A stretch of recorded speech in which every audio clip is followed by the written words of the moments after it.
Genesis chapter 8. The flood recedes. But God remembered Noah and all the wild animals and livestock with him in the boat. He sent a wind to blow across the earth, and the flood waters began to recede. The underground waters stopped flowing, and the torrential rains from the sky were stopped. So the flood waters gradually receded from the earth. After 150 days, exactly 5 months from the time the flood began, the boat came to rest on the mountains of Ararat.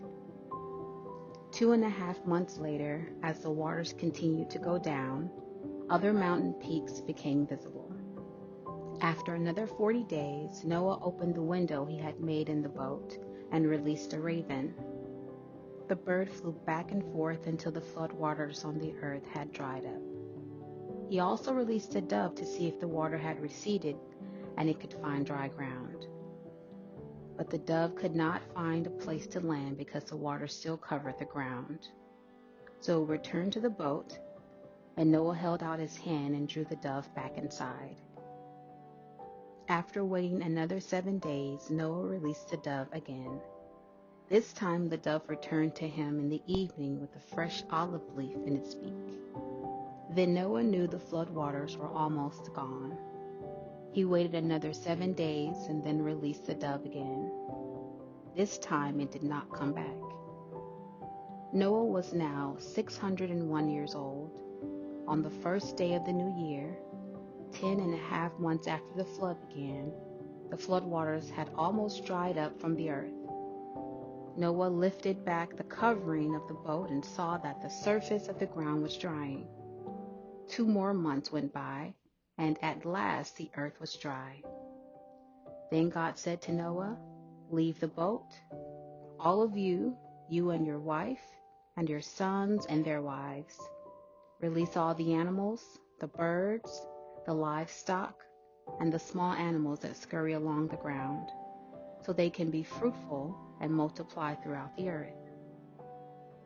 So Noah, his wife, and his sons and their wives left the boat, and all the large and small animals and birds came out of the boat, pair by pair. Then Noah built an altar to the Lord, and there he sacrificed as burnt offerings the animals and birds that had been approved for that purpose.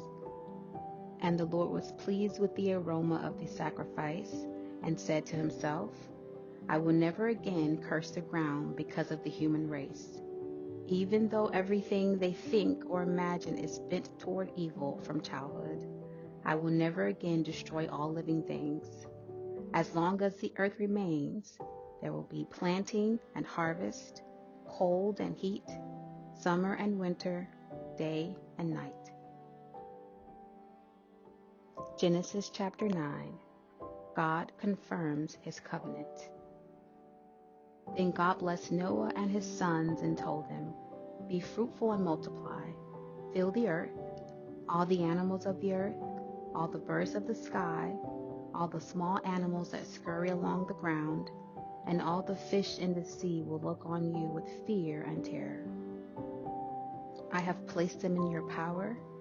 I have given them to you for food, just as I have given you grain and vegetables. But you must never eat any meat that still has the lifeblood in it. And I will require the blood of anyone who takes another person's life. If a wild animal kills a person, it must die. And anyone who murders a fellow human must die.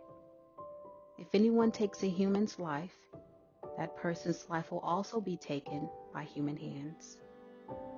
For God made human beings in his own image. Now be fruitful and multiply and repopulate the earth." Then God told Noah and his sons, "I hereby confirm my covenant with you and your descendants, and with all the animals that were on the boat with you, the birds, the livestock, and all the wild animals, every living creature on earth. Yes, I am confirming my covenant with you. Never again will flood waters kill all living things. Never again will a flood destroy the earth." Then God said, "I'm giving you a sign of my covenant with you and with all living creatures for all generations to come. I have placed my rainbow in the clouds. It is the sign of my covenant with you and with all the earth. When I send clouds over the earth, the rainbow will appear in the clouds, and I will remember my covenant with you and with all living creatures. Never again will the flood waters destroy all life. When I see the rainbow in the clouds, I will remember the eternal covenant between God and every living creature on earth. Then God said to Noah, "Yes, this rainbow is the sign of the covenant I am confirming with all the creatures on the earth." The sons of Noah who came out of the boat with their father were Shem, Ham, and Japheth. Ham is the father of Canaan. From these three sons of Noah came all the people who now populate the earth. After the flood, Noah began to cultivate the ground, and he planted a vineyard. One day he drank some wine he had made, and he became drunk and lay naked inside his tent. Ham, the father of Canaan, saw that his father was naked and went outside and told his brothers. Then Shem and Japheth took a robe, held it over their shoulders, and backed into the tent to cover their father. As they did this, they looked the other way so they would not see him naked. When Noah woke up from his stupor, he learned what Ham, his youngest son, had done. Then he cursed Canaan, the son of Ham. "May Canaan be cursed. May he be the lowest of servants to his relatives." Then Noah said, "May the Lord, the God of Shem, be blessed, and may Canaan be his servant. May God expand the territory of Japheth.